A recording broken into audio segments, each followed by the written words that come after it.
Welcome, my friends. This is your host, John Evans, and I am really blessed to be with each of you tonight. I am presently doing work down at United Lutheran Seminary in Gettysburg. My family is currently keeping the fort well fortified until we return tomorrow. We are once more diving into the Holy Bible, and as a Lutheran vicar, I want to encourage everyone to know that no matter what area of knowledge of the Word of God you are at, your perspective, your understanding is welcome here. Even as I do believe and profess it to be, of course, inspired and a word that is inerrant. My wife currently is on the process of hunting down our dinner in this strange and beautiful land. I'm joined by my heroic posse of fellow warriors. I'm joined by my good friend Abby Travers. Hey John, thanks for having me again. I feel like I've kind of not snoozed, but I feel like I have not been paying attention as much. Last week it helped because I was reading and that Leviathan poem was pretty cool, but the stuff about Joshua, I just kind of was not as interested in. I'm interested in this. I don't know much about the book of Zechariah because this is not the Zechariah that was in Jesus's time. There's somebody else. Yeah, no, this should be spicy. I Okay. jumped to certainly a spooky passage, so it should be fun. Like Leviathan should be fun. Okay. But Cool. yeah, Hi, we this are is all Ryan. we are joined by my brother Ryan. How are you tonight, my friend? I'm very good. Just got done with VBS, so I'm tired. Those kids keep you on your toes, but I'm having fun. Mm, brilliant. We are also joined heroically by my friend Roy, who will be helping do the reading tonight. The quest continues. Aaron back again. Yep. I believe I heard my brother Ron with us as well. Hi, bud. How's it going? The Good to see journey you. keeps on journeying. I definitely am doing wonderfully and also juggling the political three-step as I conclude the next end of the seminary journey. But it's an exciting time too, and I've had a wonderful time here for sure. Have you gone to the historic battlefields while you're there?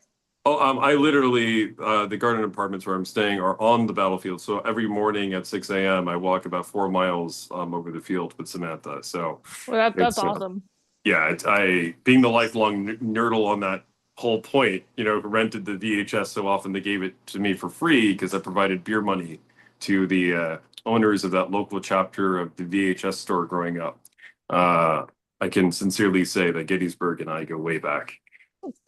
And we're also I did see a video very recently about somebody who was training to be a regimental Gettysburg reenactor or something or other. Anyway, keep yeah, going. no, it's really cool meeting the reenactors in town too. I loved seeing them all come into the local pub one night, all in their blue and their gray. And it was fun. Cool. We're also joined by, of course, Matt, who's helping me on the tech. Hello. Blessings, my brother. Thank you for helping make the magic happen. And Josephine, my blessed and beloved friend and neighbor. Hi, John. Thanks for having me. Right on. Be with all of you. Biggest of hugs. And I will cut in quickly before I run to get food. Hugs. This is my queen.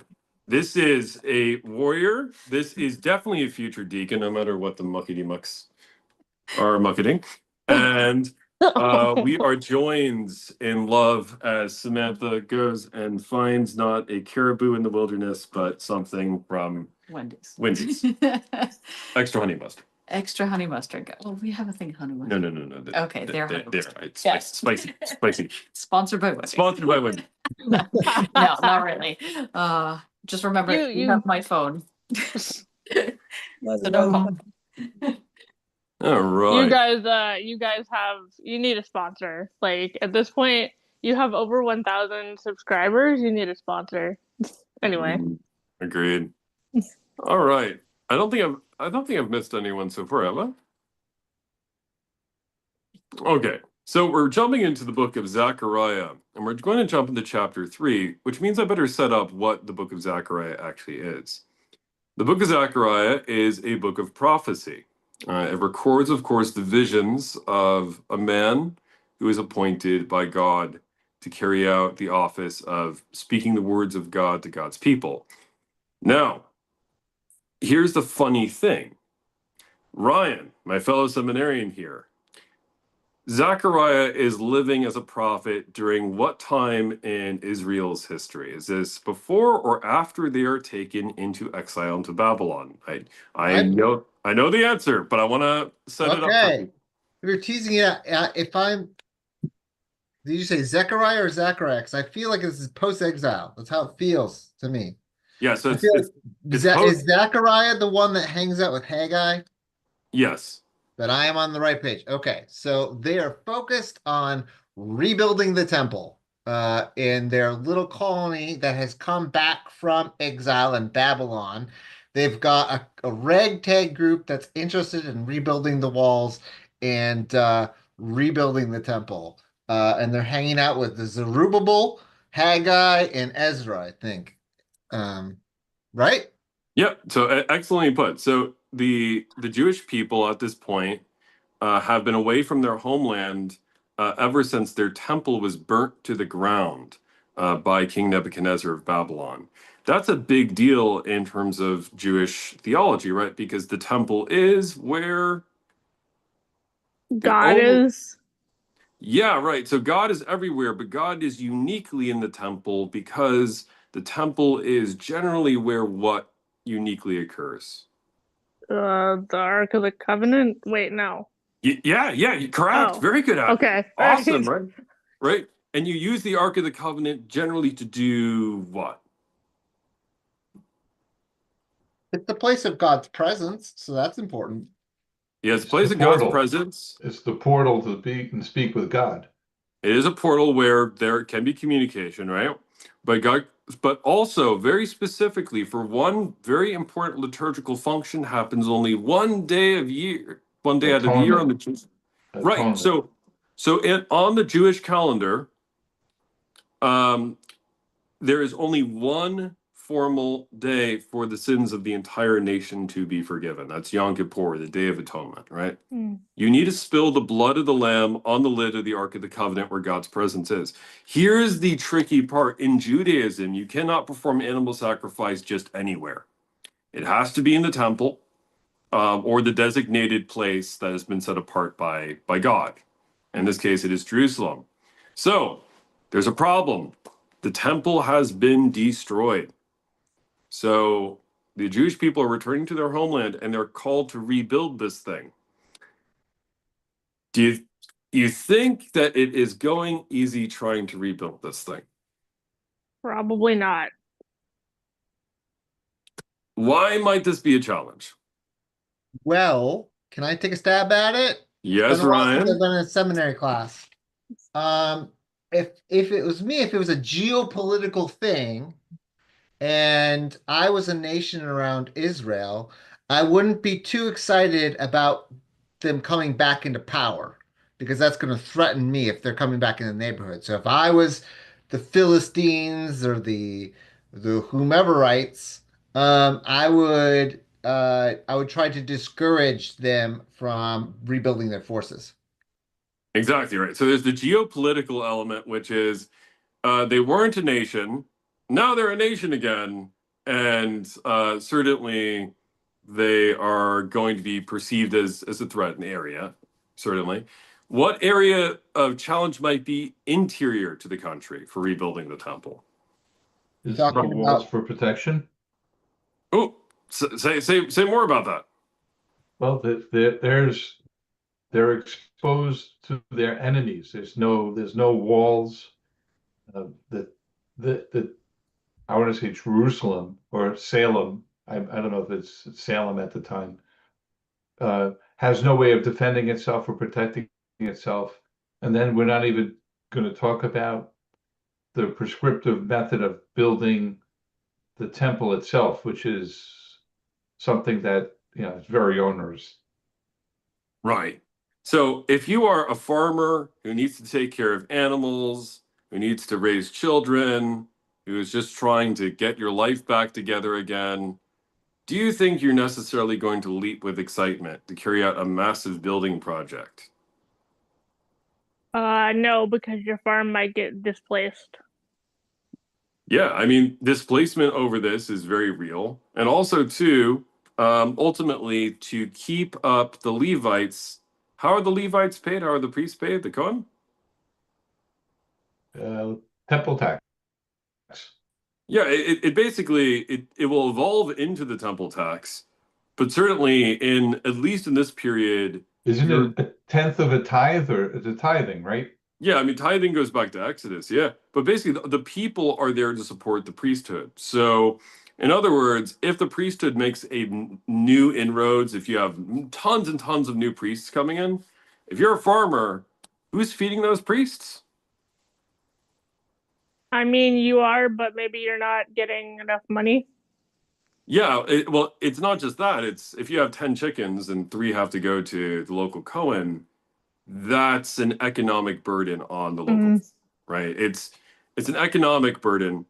And then, of course, and I think this is really the key with this narrative, in the chapter we're about to open. What spiritual challenges might there be to rebuilding the temple? Who or what kind of things might not want the temple built according to a biblical worldview, a biblical understanding of the cosmos? Like supernatural or like angelic, like fallen angel entities, kind of, maybe. Exactly. And why might that be the case from a biblical worldview? I mean, as far as I know, they're just against anything that people would do to honor God, right?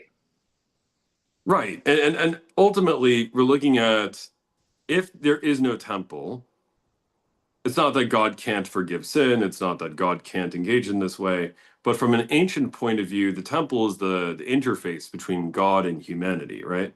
So ultimately, if the temple isn't there, it's more and more likely that people could turn to them or to other deities to worship them instead. So essentially, there is a war going on for people's attention. One last question before we look at the text, and this is super important for what we're about to look at. So we know what a prophet is generally. You know Moses, you know Samuel, right? You know Gandalf the White, you know.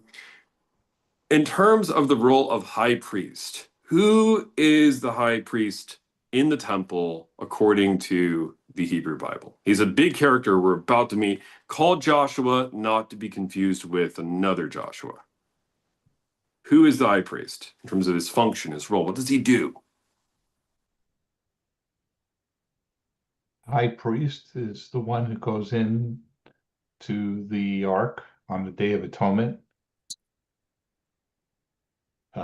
He also isn't it drawn by a lot, and it's done by rotation? Yeah, and they have to be a biological descendant of Aaron. Oh, Aaron, yeah.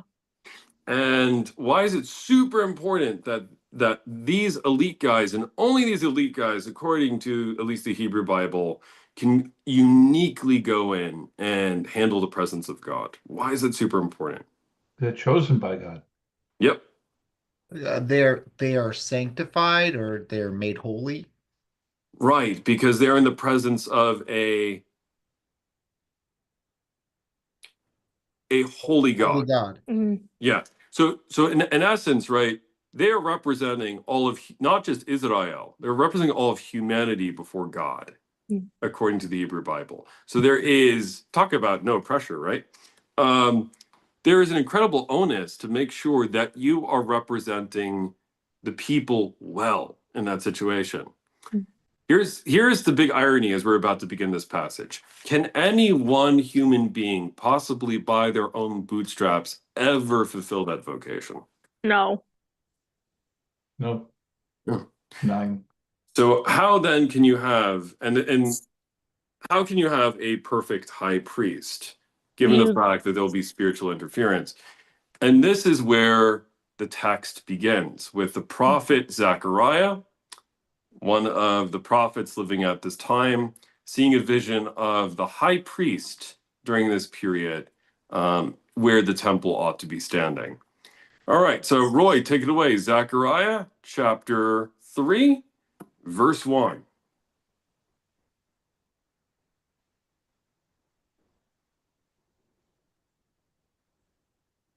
Sorry about that. I was muted. Would you like me to read the King James Version or the RSV? RSV, just for the legibility for people. Okay. So here we go. Zechariah 3, 1. Then he showed me Joshua the high priest standing before the angel of the Lord, and Satan standing at his right hand to accuse him. Okay, let's stop there. I was going to change the wording because of the word Lord, but it's capital L, capital O, capital R, capital D. Elohim. I was Right. Well, or Not really, Elohim. really, it's Adonai, right? Adonai. Okay. It's Adonai, yeah. It's Yod He Vav He, who of course is the the impronounceable name of God, basically, right? Yahweh. But who is okay? So Joshua is the high priest offering a sacrifice, so we know what he's doing. But okay, who is the Hasatan? And who is the angel of the Lord? Does anyone remember? What's a Hasatan? the My Satan. ignorance is showing. I just right. So we have the term literally Satan. It really should be given the definite article. The Satan, right? Okay. Right. In Aramaic, it's basically Satan, right? So Satan. right. So who are we looking at when we are looking at the figure called the accuser or the slanderer in Hebrew? Satan, Satan, like the kind of antithesis of God, right? Yeah, I mean, anyone else want to take a further crack at it?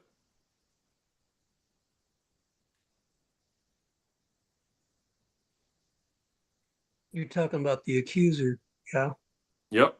And he is accusing. What is his role as the accuser?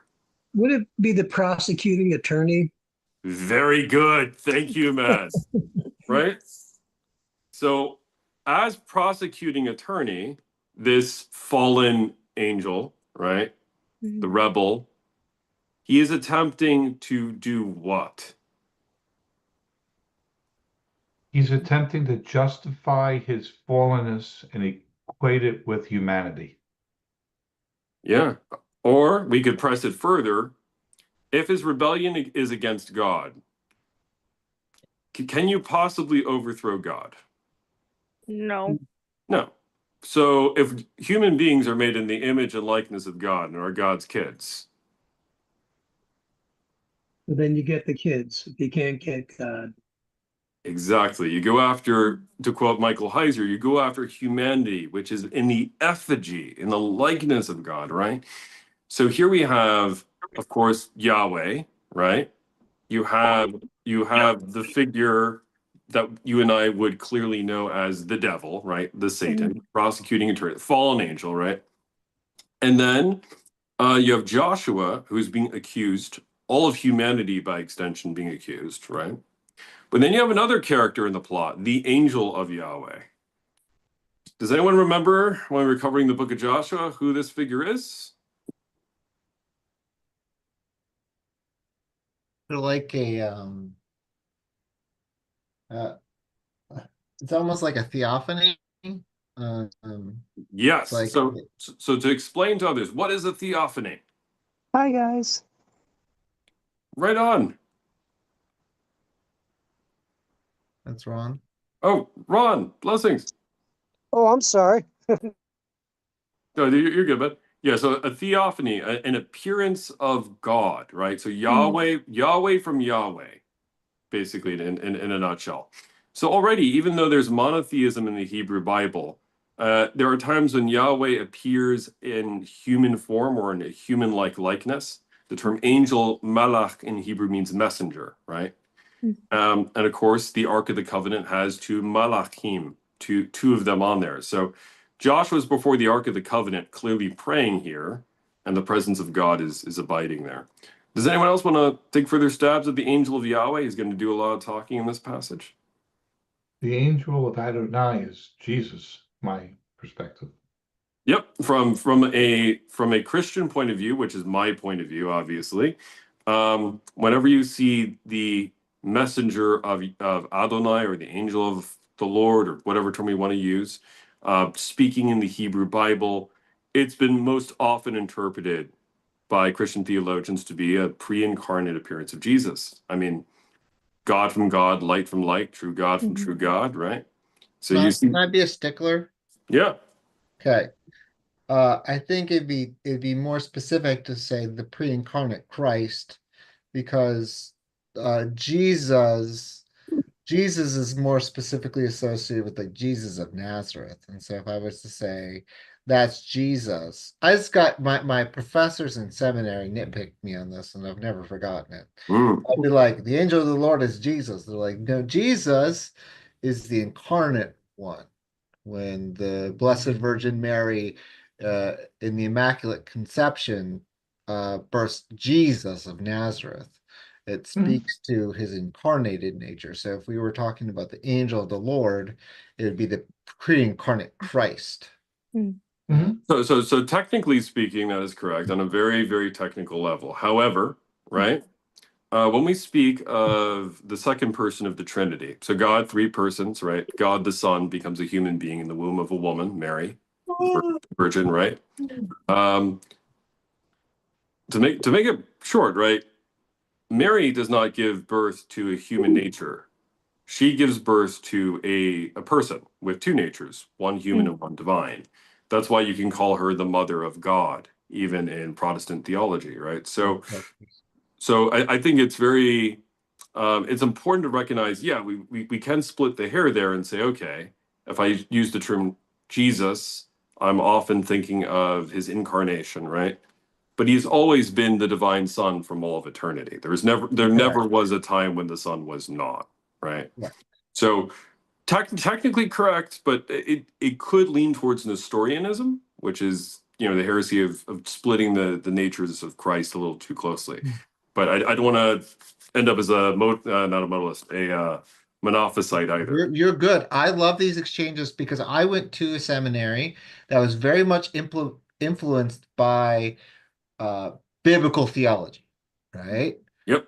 It's a breed, so it's like when it's kind of interpreting things in that original context first. And so because this is revealed to New Testament or pre-New Testament Jewish people, they don't have the full revelation of the Trinity yet. And so that's just a reflection of my training. It doesn't make it wrong. Oh no, I think that your training actually adds the fact that we're looking at a mystery here. I mean, trying to explain the Trinity is led to a certain matter of debate in the past 2,000 years. You know, but let's get back into the action. So there's a spicy, fiery, flaming devil here who is accusing Joshua, Yeshua, right? The name will eventually be the identical name of Jesus in the future, by the way. But here's it's a mortal high priest before basically God. Can I reframe the first first verse? So I'm going to read it again, and because I read it. Then he showed me Joshua the high priest standing before the angel of the Lord, and Satan standing at his right hand to accuse him. Who is the he? Then he showed me. I'm Zechariah, right? So then I'm reading this, or I'm writing this, and he showed me. Who is the he? Yeah. I mean, is it God? I mean, is Zechariah getting visions from God? Is this kind of like Revelation with John? Is this another angel of the Lord? Yeah, I mean, for me, it's a hint at Trinitarian theology, Roy, where God the Father is showing a vision of God the Son. I think there's a clue in the first chapter. I love your question, Ron. Is it Ron who asked the question? Roy. Roy asked the Is question. that right? Ron, Um, Roy, tomato, Oftentimes in these accounts, there's a revealing angel. So if you think about Revelation, that I was taken up in the spirit, and the angel showed me things. If you look in chapter 1, verse 9, it says, "Then I said, what are these? What are these, my Lord? And the angel who talked with me said, I will show you what they are." So here, the antecedent of the he could be the revealing angel. Okay. That shows that he showed me this. Yeah, very, very, very plausibly given the context of chapters 1 and 2. Very, very plausibly. All right, so let's get on with Joshua's predicament, because it's not looking good for Joshua right now. And keep in mind, Joshua is a plug-in not just for Israel, but for all of humanity, trying to offer religious worship before God and sacrifice. Joshua's he's doing the right thing, but he has a bit of a problem. Like all of us have a bit of a problem spiritually. So take it away, Roy. Okay, I'm going to read the back half. And Satan standing at his right hand to accuse him. And the Lord said to Satan, "The Lord rebuke you, O Satan. The Lord who has chosen Jerusalem rebuke you. Is not this a brand plucked from the fire?" Now Joshua was standing before the angel, clothed with filthy garments. And the angel said to those who were standing before him, "Remove the filthy garments from him." And to him he said, "Behold, I have taken your iniquity away from you, and I will clothe you with rich apparel." And I said, "Let them put a clean turban on his head." So they put a clean turban on his head and clothed him with garments, and the angel of the Lord was standing by. All right. Why on earth is he covered in filthy garments? What is this a symbol of? Is it like spiritual uncleanliness, or is it like actually physically being dirty? Or both. Yeah, could be both. I would go for spiritual for 200. And why is this supposedly sanctified high priest? And I'm gonna throw out a guess here. I don't know his personal life. He probably was very, very religious, very pious, very devoted. Why is even he in filthy garments here? Because perfection is like impossible. I mean, you can just look at the regular drama and scandals that happen with people who are priests in the modern day, and then just look at everybody else. And we're not perfect people, so even priests and clergy are definitely not perfect, and I think that's what it's getting at, maybe. I have two things to say. Go for it. So one is from the Old Testament, one is from the New. I think you know exactly what I'm going to say, John. The old, so he's before a priest, and maybe Zechariah is seen as a priest, and he's not wearing the proper apparel to be in the company of those who he is with, right? And I lean on that because of the wedding parable we're told in the New Testament, where you received, when you're properly invited, you receive the proper white garments for the wedding. Just food for thought.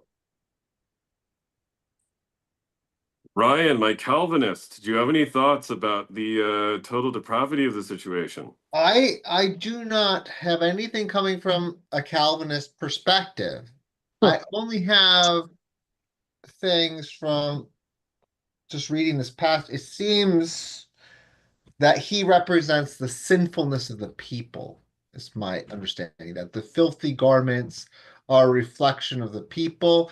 And so, what's the word? There's this, in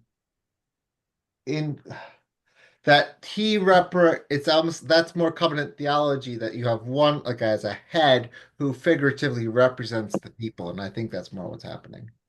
Without question. Ryan, I think you're on the money here with this. And I think you're correct too, Roy. And Abby, I think that you're on the money here too. No one is capable of standing perfect because all of us are wounded, all of us have fallen short. Even someone as awesome as a Mother Teresa of Calcutta, or as supposedly awesome as a great hero like Francis of Assisi, if you look close enough, you're going to find areas of shortcoming, sometimes great shortcoming, and sometimes even scandalous. And that's because, of course, according to the Bible, all of humanity have fallen short. Now, this is not an excuse, and I need to emphasize this as someone in ministry. This is not an excuse, therefore, to be sloppy, or not to be attentive, or not to be just. It is not an excuse to carry out injustice. It is never a cop-out, or ought to be. However, people often use it as such. But clearly, there is a sense of woundedness that we all have encountered.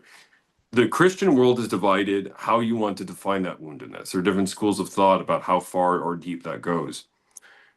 But what do you do with it? And the idea, of course, here is one is offering prayer for God. But, of course, to be a high priest means you're not just praying on behalf of your own woundedness, you're praying on behalf of the entirety of the people. You're praying on behalf of all of humanity, in essence. You are standing in the gap. You are representing the people before God.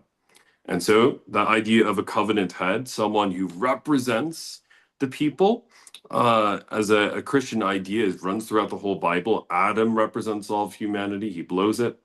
Noah represents all of humanity, and the ark kind of works out, right? But we notice something here. Can Joshua clean his own garments up? Can he clean his own dirty diaper? No, he has to have like the angel, or I guess maybe God. Like, it's not very clear to me who does it, but yeah. What do we make of that? That he cannot clothe himself. He has to be clothed from the outside. Pointing out what Roy was saying, that in the New Testament, when in a parable that Jesus gives, when wedding guests show up, they have to be clothed by the head honcho commando. The groomsman.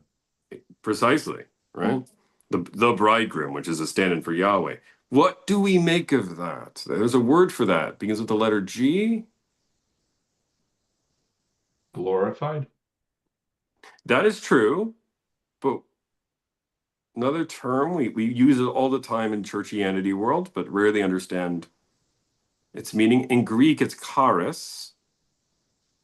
oh, not gospel. Not gospel. I mean, this is a picture of the good news, right? But Right. I'm just thinking of like a church word that starts with G, and I'm like not. think of it in terms of an unearnable gift of love. Oh, grace. Grace. Right. So whenever anyone says, "Oh, the Hebrew Bible is a law, and the New Testament is all great," no, there's grace running through the entire Bible, Old and New Testament. There's grace upon grace upon grace upon grace, right? What do we make of that? That once again, we need help, that we are incapable of saving ourselves. How do we grapple with that? And if that's true, who's the one who suggests the mitre or the headdress? Does that come from God or the angel? Who intercedes there?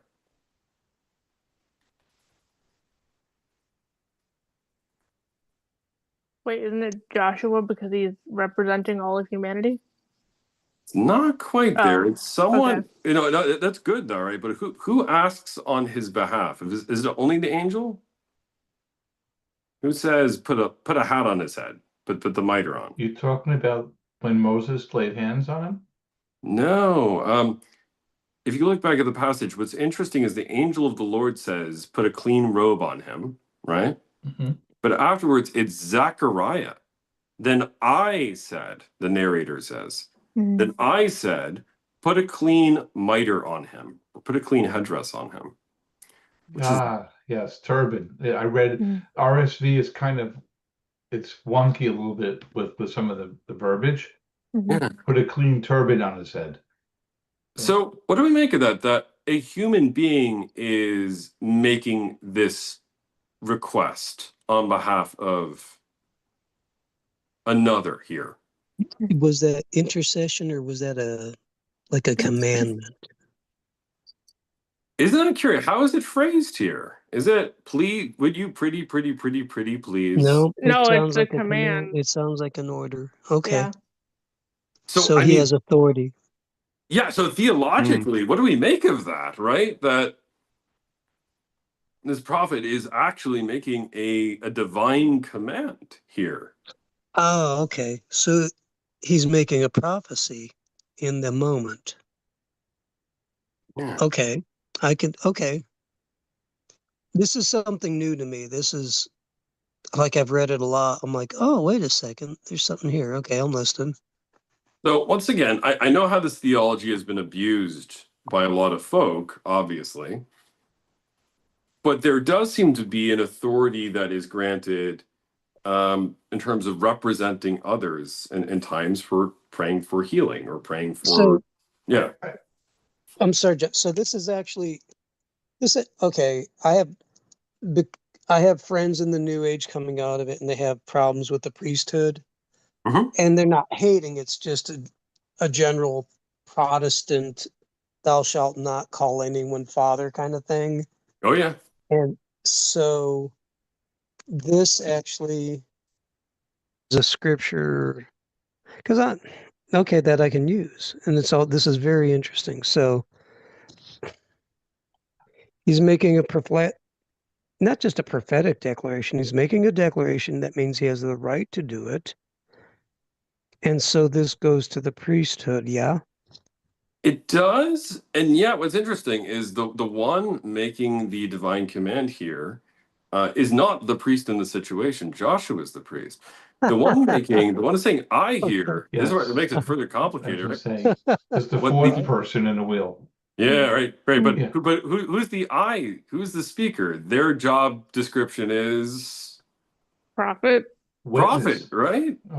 So if Zechariah is a prophet, now granted, I think Zechariah probably has priestly ties too, to be fair. But if Zechariah is a prophet, according once again to whether you're a Protestant, whether you're a Catholic, whether you're an Orthodox, surprisingly they agree on 98% of things, not 99.8. In baptism, you are a priest, a king or queen, and also a prophet, I guess. Yeah. Because being a prophet in the biblical sense doesn't only mean predicting the future. It certainly does not mean predicting the future only. What does it biblically entail? And it doesn't mean I wiggle my fingers and the Balrog goes away.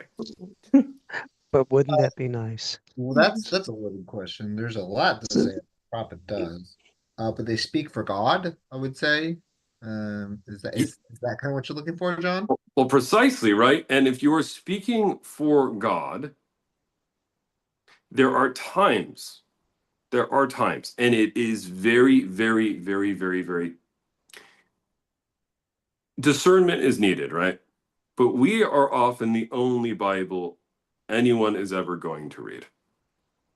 So when we are in the world, and when someone is asking for a prayer for healing, or they're asking for 2 minutes of our time, there is indeed times where our words then are representing God in a unique way. But in more specific cases, this is not just meeting someone on the street. This is liturgical space. This is worship space, right? So when, for example, Roy in our tradition gets up in a white robe as an assistant to the pastor, and he reads a passage on behalf of the congregation with authority, he is designated in that moment to speak on behalf of the pastor and the community in an authoritative way. in my tradition, I am allowed to absolve sin right now at the beginning of, a worship setting. I am designated by my pastor under the authority of my bishop to go and declare, and I absolve you of your sins in the name of the Father and of the Son and of the Holy Ghost, right?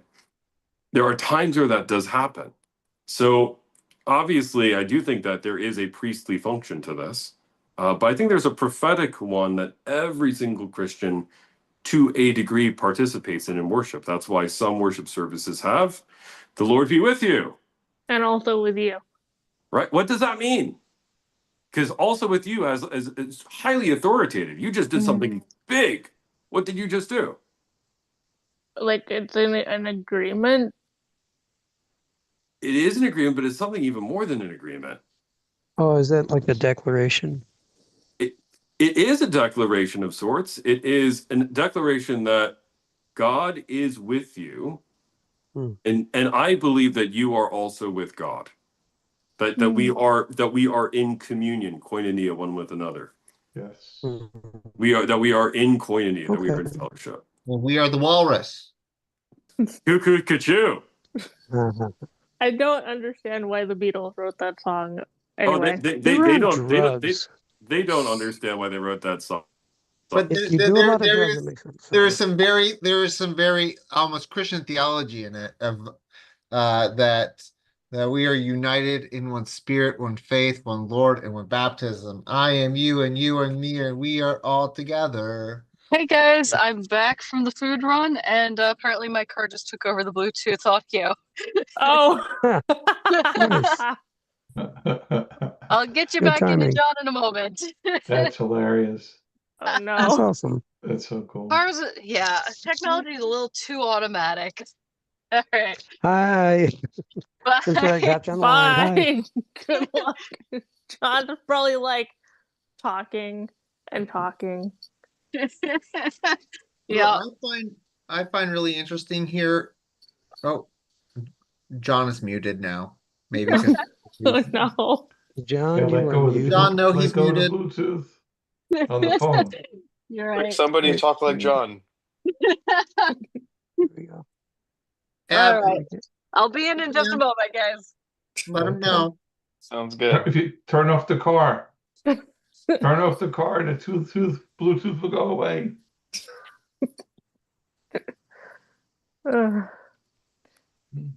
It's always like fun when we have, technical difficulties. I remember, wasn't there one where Matt, your power went out for? Yeah, there was a windstorm. Yeah, that was fun. John, we can see you. Give us a thumbs up if you can hear us. There we go. Oh, we're back. Okay. Did you at least get to hear everything that was happening, John? What? No. Oh no. When I drove up with the car, it picked up the phone that it switched to the Bluetooth audio. Oh no, I did not hear that. Yeah, it all of a sudden Samantha was talking to us and she was like, "Oh yeah, guys, Bluetooth connected to me instead of John." Yeah. It hijacks the signal. Since you were using Samantha's phone. That's groovy there. Hey, is that what prophets do? Do prophets hijack a signal? What does a prophet do? Oh yeah, we were talking about that, and poor you. You probably had all these ideas, and then we disappeared. I think that all your answers are way more profound than what I could have asked. All right, so let's continue the passage because I want to make sure that we can press on a little bit further. Sam, please continue to launch in with food, so you are stuffed and happy. Okay. We'll read a little bit further, but then we're going to go to prayer requests, so that way it doesn't run too late for Samantha who is driving tomorrow. Are we going to do a part 2 then to this? Well, what time is it right now? About 9:30, 9:22. 9:22. Whatever works for Sam. All right, I'm gonna go. Matt, are you with us? Aye. Awesome. If it's okay, I will go into prayer requests just to make sure that I can just prioritize Sam's well-being. But I will do a part 2 of this. And it will continue to be spicy. Thank you, all of you, for joining me on a wild journey. I was about to ask what you thought of the exorcism. The Lord rebuke you. The Lord who hath chosen Jerusalem rebukes you. This is not a branch plucked from the fire. But if I start on that note with all of you, my good friends, we will be up to 11 o'clock at night. So, and I'm sorry to interrupt. So that is an exorcism? Is that correct? So why? Okay, let's do this. Sam, take it away. Why is it a exorcism if you say the Lord rebuke you? What is it? A rebuke? A rebuke is a word of power. Mm. Oh, say on, please. What else? The other thing about who can only rebuke? Only the Lord. See, there are other instances where others have tried to rebuke, like when Peter tried to tell Jesus that, no, you're not going to go to Jerusalem and die. It specifically says that he tries to rebuke him, but only Jesus can rebuke. Can you explain the word rebuke more in the context of power? Because I never understood that. Never knew that. A word of authority. How would you? I don't know. How Well, authority. Well, what's the root word of authority? Author. And who is the author? The author of life. God. Oh, interesting. Huh. But So- if God is the primary author, you Tolkien nerds, who are we? The secondary.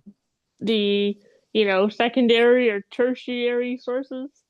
We are. And does anyone remember a word that J.R.R. Tolkien coined that persuaded C.S. Lewis to look into the reality of Christianity?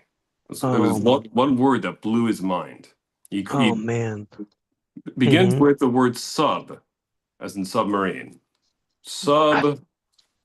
Oh, I'm not that much of a J.R.R. Tolkien as a person nerd. Okay, Abby, I will forgive you. All right. Subcreation. Subcreation, Matt. Matt, really? did you just Google that? Nope. Oh, okay. So Matt, please. He's probably heard it enough times from John. Yeah, you possibly. see, a long time ago, when I would smoke a very long pipe, and I'd walk the wilderness alongside. So Matt, could you explain for the good people what subcreation is as a concept? Think of Bach composing a piece, dedicating it to God. Kind of a good example of subcreation. Subcreation is the fact that human beings have the capacity to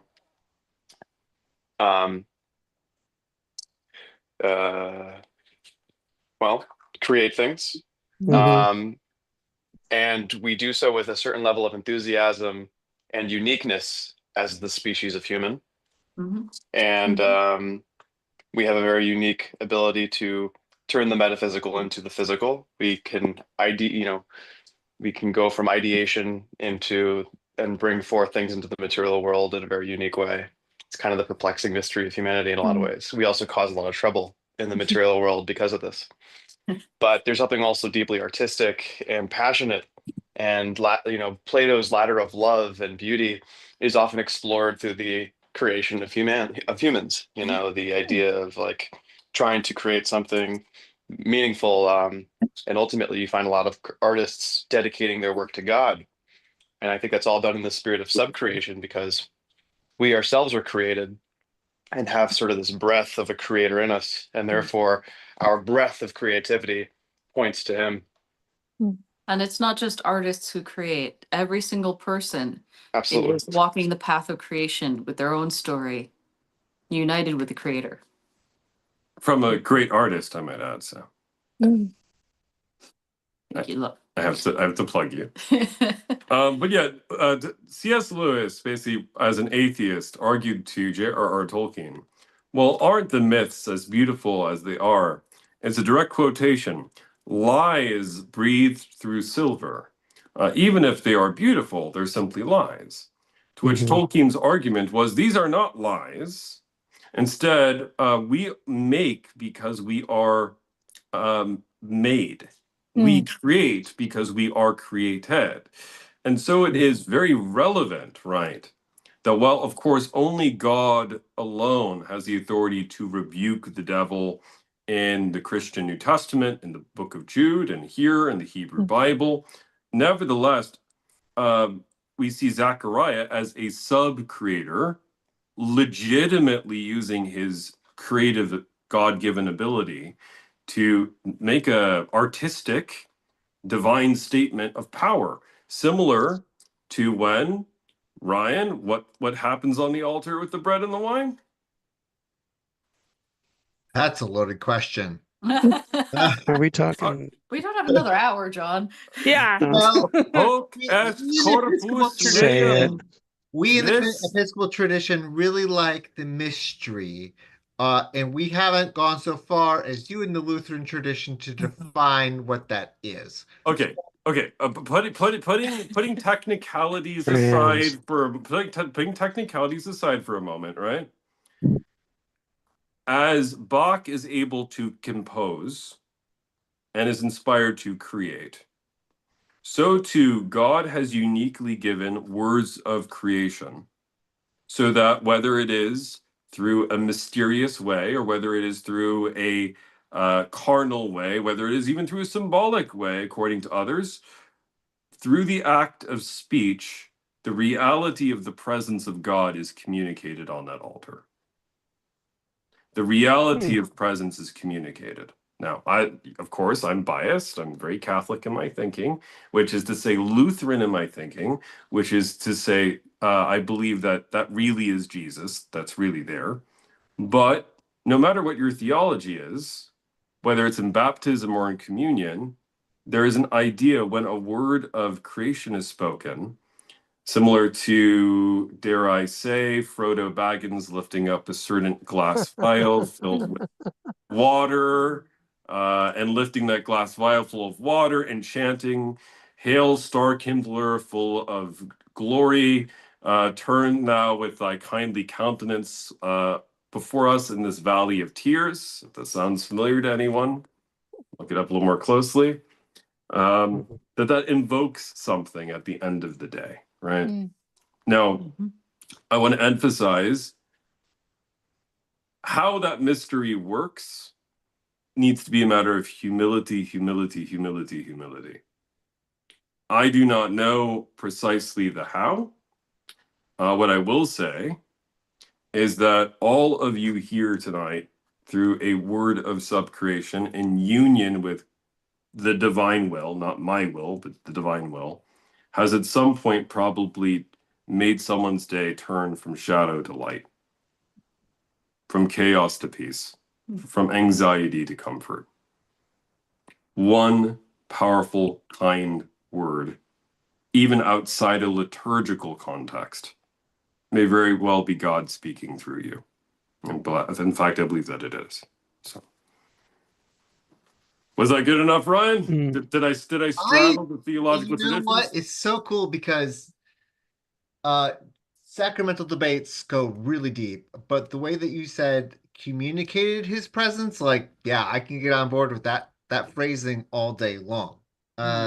Love that. And I also have a file of Galadriel tattoo. Oh, wow. So I'm very proud. That symbolism means a lot to me. That the light of Christ always goes with me. So anyway, those were my thoughts on that. Good. Well, it will be a light to you in dark places when all other lights go out. Gosh, that's so good. Makes me It's cry. awesome. Yeah, and that's the thing, right? Is there is language which actually does totally unite us without watering anything really down. I genuinely believe that because before I was a minister, I was first an educator, right? Yep. So, being a professor means making sure that the students in the class with strong different political points of view do not devour each other after 45 minutes. Oh, by the way, Paula, sorry we didn't acknowledge you. I know you're here if you're listening. Oh, marvelous, my friend. Been thinking of you. That's okay. I don't Hi, I am here right now. Yes. And Okay. thank Hello, you. Paula. We just, Haven't you heard your know, voice in a long yeah, time. I just wanted to acknowledge you because I knew you had joined and nobody said anything, so that's all. So, okay, but thank you. Hi. Yeah. Well, I can say that, Paula, if there's anyone who's communicated that sense of presence to me via language, you teaching me elements of Hebrew, spoken prayer, particularly over food for me, has been a profound reminder to me that an act of blessing carries with it a lot of beauty and a lot of weight. So, toda, toda.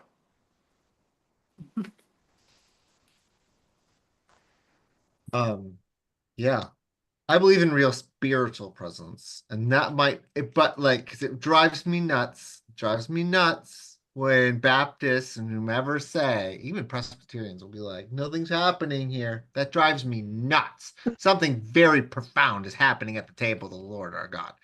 Um, and But what I would say to that ultimately is when we are looking at uh, baptism and communion or the Lord's table, whether you are a Protestant, a Catholic, or an Orthodox, and this is before I get into differences among Protestants, right?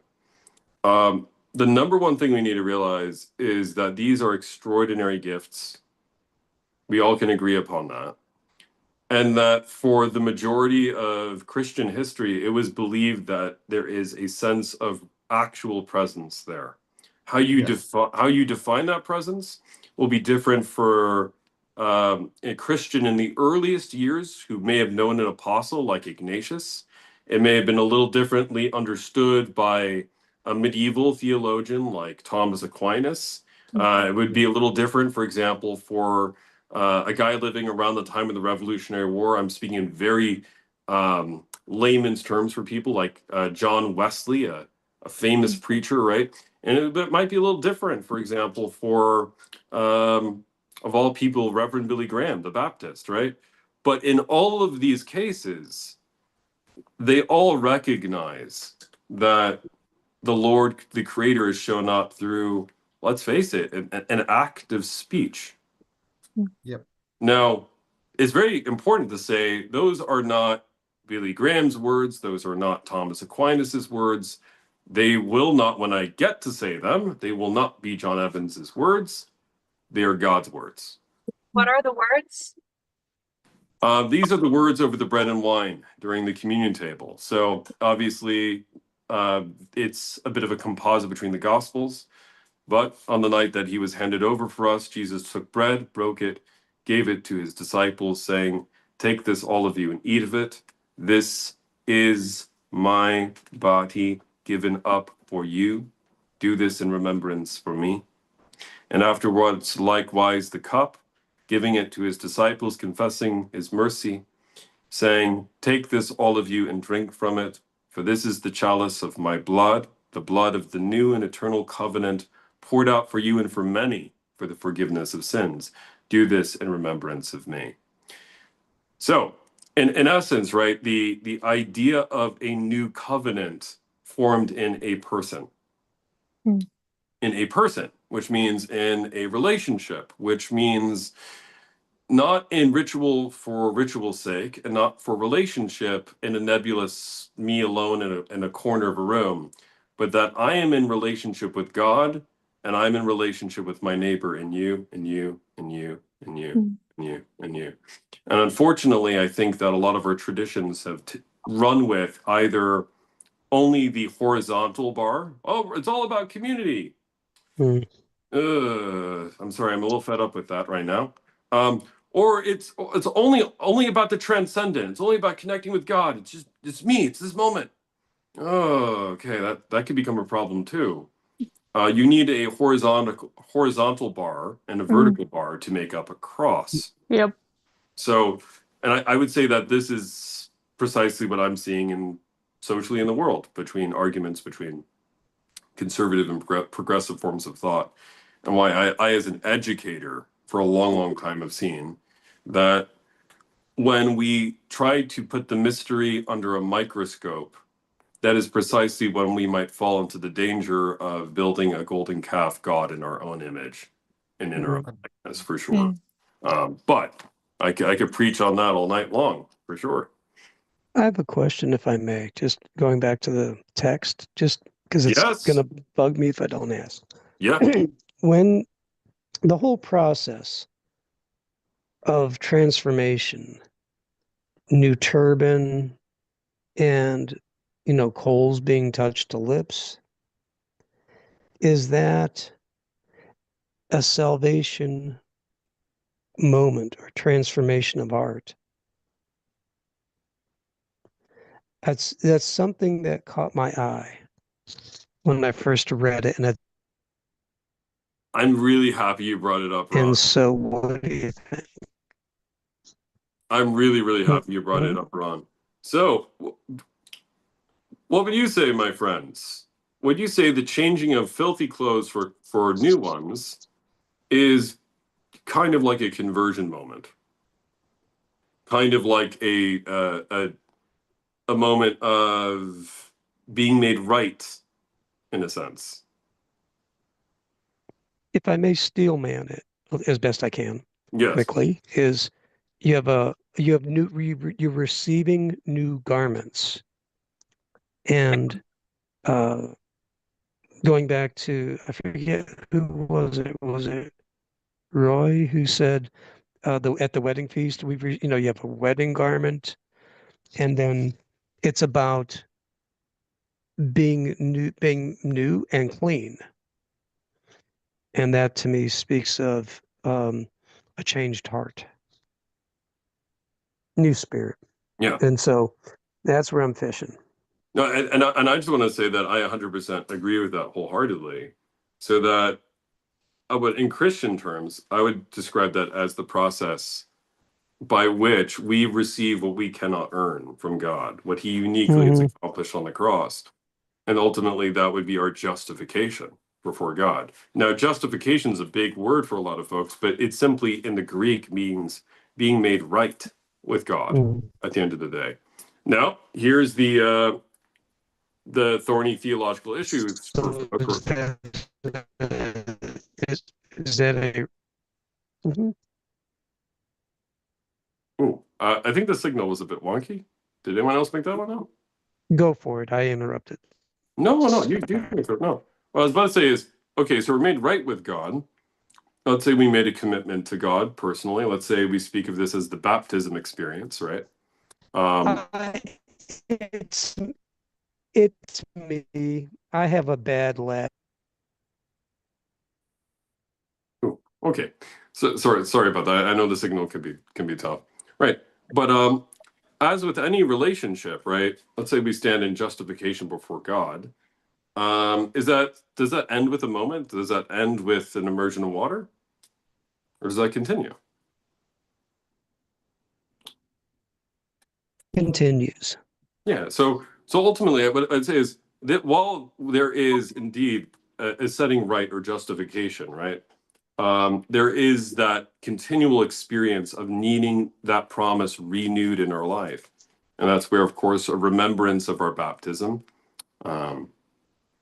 We would use language throughout our lives of confirmation, reading the Bible as an example of that, or Holy Communion as a way of renewing the fact that we ourselves cannot rescue ourselves, to renew that idea of grace, for sure.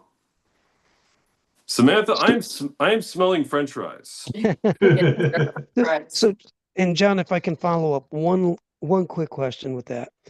What gets me is it's Zechariah who seems to be the agent doing it, not Jesus. And I'm just, okay, what's up with that? What do you think?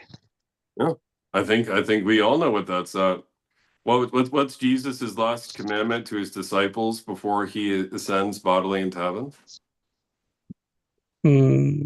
Go make disciples.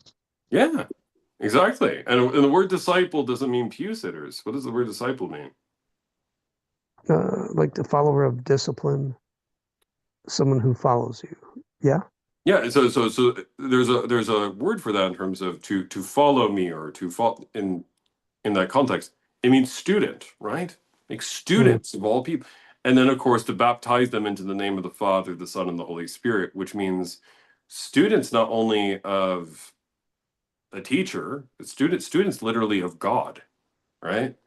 And it's really the reclaiming of the whole world for God's kingdom on earth, right? Which means they're far more. They are students, but they're far more than students, right? Way more. So there is a form of what it means to declare the good news there. But I think it's phrased in a way that requires comprehension, not just of the mind, but of the heart, for sure.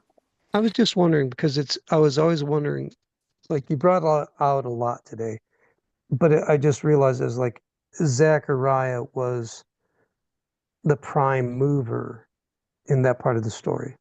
And I'm like, oh, that's interesting. And it almost seems salvific. So that's why I was. It is, and you and I can be the instrument through whom God maybe reach a heart or a soul that is in need of that encounter. I believe that we are all in need of that encounter, personally, for sure. So that you may be the Zechariah of someone's life in that situation at that moment. Yeah. It's been a good meeting. My brain's getting bigger. That's good. I'm happy that God downloaded the lesson plan. No, this really has been interesting. This is I would like to circle around. I need to circle around to this more. This is fun. Oh yeah.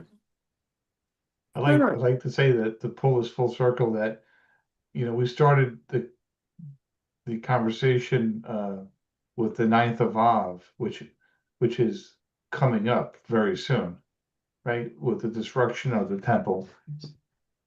And the 9th of Av is August, I guess, 2nd and 3rd.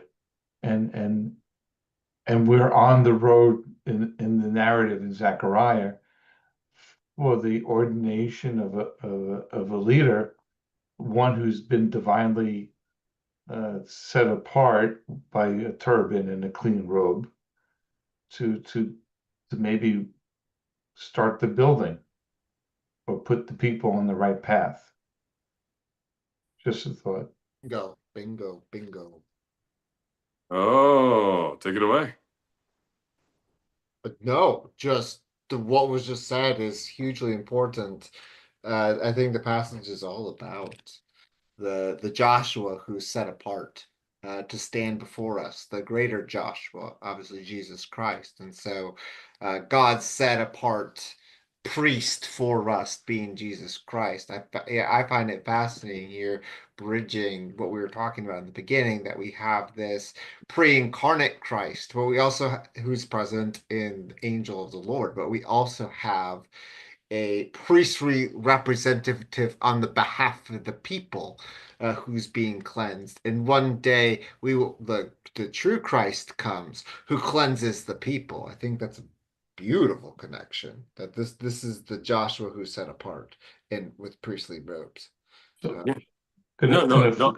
Amen. And that's what I'll be preaching, throughout the rest of my life for sure. Well, this is my sermon. That's why I'd climax it. Yeah, I mean, what I would say is what Jesus uniquely does as the high priest.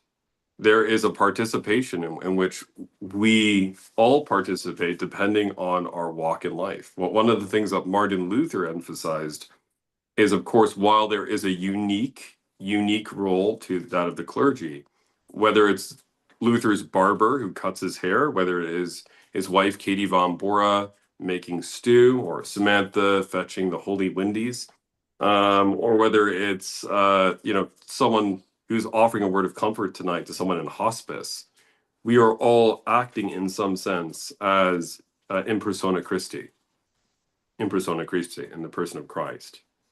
And that comes with great power comes great responsibility, obviously, there, for sure. In the one high priest. Yeah.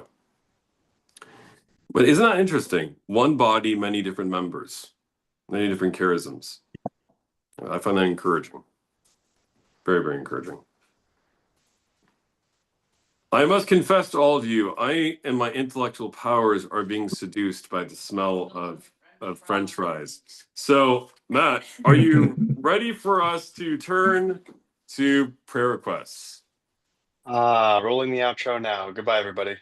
Right on.